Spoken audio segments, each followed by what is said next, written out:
Pengadilan Negeri Solo, Jawa Tengah kembali menggelar sidang lanjutan peninjauan kembali atau PK terkait kasus ijazah palsu Presiden ke-7 Republik Indonesia Joko Widodo. Penggugat sekaligus terpidana kasus pencemaran nama baik Bambang Tri Mulyono dihadirkan secara daring.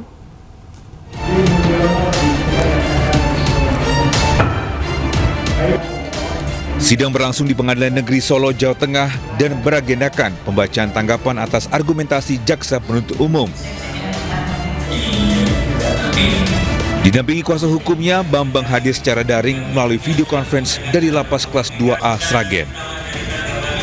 Kerjasama antara pembantuan dengan Gus Nur.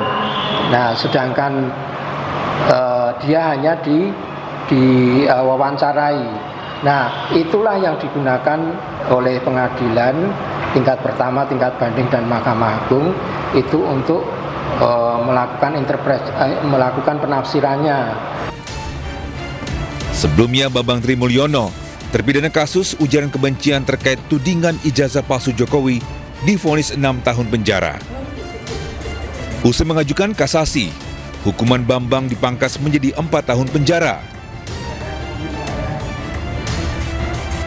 Kasus bermula saat Bambang membahas soal ijazah palsu Jokowi dalam siaran podcast di YouTube Gus Nur 13 Official, milik terpidana lain Sugi Nur Raharja atau Gus Nur. Bambang dan Gus Nur kemudian dilaporkan ke polisi oleh seorang pria bernama Dodo Ahmad Baidlawi. Dari Solo, Jawa Tengah, Septiantoro, iNews melaporkan. Setelah membuat heboh karena pernyataannya, mantan Rektor Universitas Gadjah Mada, Profesor Sofyan Effendi, mendadak menarik semua pernyataannya sendiri terkait ijazah sarjana Presiden ke-7 Jokowi. Dalam surat pernyataannya, Sofyan Effendi juga meminta maaf. Tidak hanya menarik semua pernyataannya, Sofyan Effendi juga meminta maaf kepada semua pihak yang disebutkan dalam wawancara. Dalam surat pernyataan yang ditandatanganinya, Rektor UGM tahun 2002 hingga 2007 ini memohon agar wawancara dirinya terkait ijazah S1 Presiden ke-7 Jokowi dalam kanal YouTube ditarik dari peredaran. Sebelumnya, mantan Rektor Universitas Gadjah Mada Sofyan Effendi menyampaikan sejumlah pandangannya mengenai polemik ijazah kuliah Presiden ke-7 RI Joko Widodo. Dalam video dengan judul Mantan Rektor UGM Buka-Bukaan, Sofyan Effendi menegaskan bahwa Jokowi tidak pernah lulus sarjana Fakultas Kehutanan karena IPK-nya kurang dari 2. Profesor itu dan mantan dekan juga. Mantan dekan Kehutanan. Tahun 82 tidak lulus di dalam penilaian. Dia karena ada 4 semester itu ya Prof ya penilaian. Ya, ada 4 semester dinilai. Akademik ya. Dinilai kira-kira 30 mata kuliah lah ya. Ya. Itu dinilai dia indeks prestasinya nggak mencapai. Berarti 2,5. sesuai dengan statement Pak Jokowi di UII yang disaksikan oleh Profesor Mahfud MD juga ya Pak? Iya betul, sama. IPK-nya di bawah 2. Ya. Oke, lanjut Prof, lanjut. Ya, itu ada saksinya Pak Mahfud dan Pak Buya Safi'i yang mendengar. Dan kemudian itu, dan juga saya lihat di dalam apanya di apa yang polisi itu? Polisi. Yang data transkrip nilai, Prof. Transkrip nilai. Atau registrasi. Nah, transkrip nilai. Transkrip nilai. Transkrip nilai itu juga yang ditampilkan saat yang ditampilkan oleh apa itu?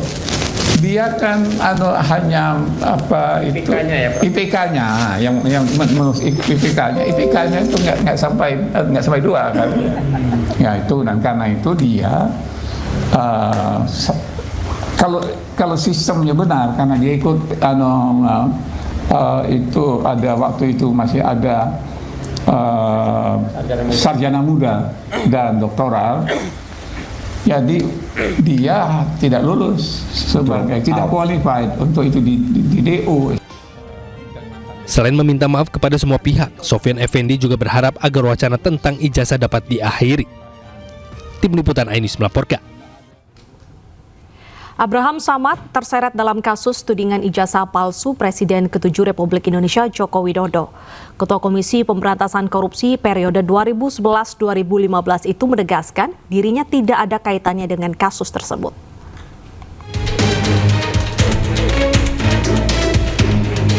Kasus tudingan ijazah palsu Presiden ke-7 RI Joko Widodo yang ditangani Polda Metro Jaya memasuki babak baru setelah statusnya dinaikkan ke tahap penyidikan. Dalam surat pemberitahuan dimulainya penyidikan SPDP, tertera nama pelapor dan para terlapor, salah satunya adalah Abraham Samad. Namanya masuk dalam daftar 12 orang terlapor atas dugaan fitnah dan pencemaran nama baik yang dilaporkan Jokowi. Terkait hal itu, Abraham Samad menegaskan dirinya tidak ada kaitannya dengan kasus tudingan ijazah Jokowi. Sementara itu kini Abraham Samad tengah berada di Australia sehingga tidak mengetahui adanya surat panggilan polisi guna pemeriksaan. Tim Liputan iNews melaporkan. Wakil Ketua Umum Relawan Pro Jokowi Freddy Damanik mendatangi Polda Metro Jaya. Kedatangannya untuk diperiksa sebagai saksi terkait tudingan ijazah palsu Presiden ke-7 Joko Widodo. Freddy Damanik datang ke Polda bersama dengan Ketua Umum Pemuda Patriot Nusantara Andi Kurniawan. Mereka diperiksa atas laporan Jokowi terkait dengan dugaan pencemaran nama baik terhadap tudingan ijazah palsu yang dilontarkan Roy Suryo CS. Freddy dan Andi Kurniawan diperiksa sebagai saksi atas perkara tersebut setelah naik ke tahap penyidikan. Sebelumnya Polda Metro Jaya menaikkan kasus ini ke tahap penyidikan usai dilakukan gelar perkara.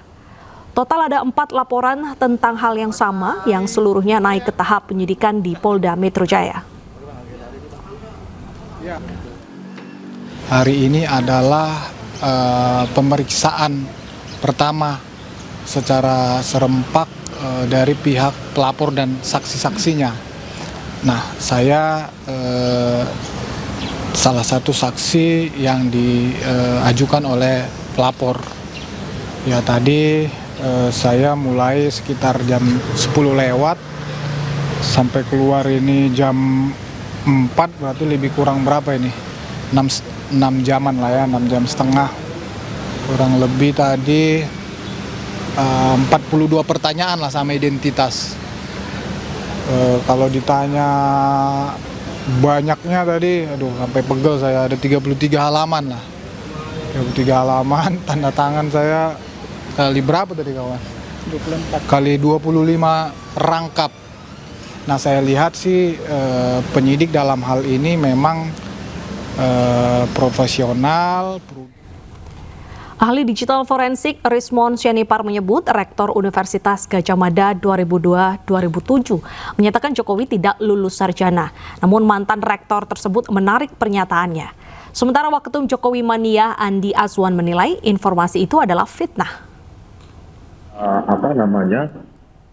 Profesor Sofyan Effendi ya menyaksikan atau mendengar temuan-temuan dari rekan-rekannya atau mantan rekan-rekannya di UGM begitu. Jadi yang dia nilai yang masih ada nilai mata kuliah MKDU, mata kuliah dasar umum yang itu bernilai D, statistik, fisika dan matematika. Nah, di UGM itu berlaku sistem seleksi. Jika 4 semester nilainya di bawah 2, IPK-nya di bawah 2, maka itu drop out begitu. Kan kita bicara ini tidak bicara katanya dan katanya. Kalau kita bicara bahwasanya dikatakan tidak lulus MKDU dan sebagainya, itu kan mesti ada pembuktian dari situ, ya kan? Dan ini kan mereka kan semuanya sudah mantan ya. Artinya kan yang kita perlukan adalah yang sekarang ini ada mengemban amanah sebagai rektor maupun staf akademis dari Universitas Gadjah Mada gitu. Itulah yang kita percaya ya. Apapun yang telah dilakukan itu, apalagi Ibu rektor dikatakan bahwasanya ya di Rakyat Bersuara Bang Roy Suryo mengatakan Ibu rektor itu Profesor Ova sudah dipanggil ke Jakarta berapa kali oleh siapa? Paling tinggi di Indonesia. Berarti kan presiden kalau paling tinggi di Indonesia ini. Apakah semacam itu? Ini kan ada fitnah-fitnah lagi nih sebetulnya gitu. Intinya ya Mbak Yandra ya, itu tidak ada artinya penekan-penekan itu. Beliau sadar bahwasanya ya beliau sudah digunakan oleh pihak-pihak dari Roy Suryo CS.